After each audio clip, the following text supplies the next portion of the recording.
আজকের ইফতারিতে আমি কি কি নিয়েছি চলুন সেটা দেখাই। এখানে দেখেন আমি নিয়েছি ডিম সিদ্ধ, এখানে আছে আনারস, এখানে তরমুজ, পাকা পেঁপে, শশা, এখানে আছে ছোলা। আজকে আমি রান্না করিনি, ছোলাটাকে সিদ্ধ করে লাল লাল করে ভেজেছি। আছে আপেল, আর এখানে একটু শশা ছোলার সাথে খাওয়ার জন্য রেখেছি। আর এখানে 1 গ্লাস পানি নিয়েছি, আর এখানে আমি শরবত নিয়েছি। আজান শুরু হয়ে গেছে, এখন এবার আমি মুখে পানি দেব। বিসমিল্লাহির রহমানির রহিম।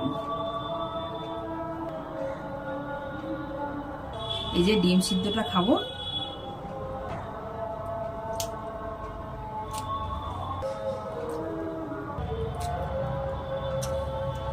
নামাজটা পড়বো, তারপরে আবার প্রথমে আমি ছোলাটাই খাবো।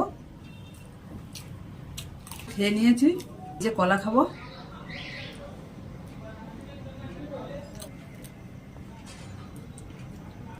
যে আনারস,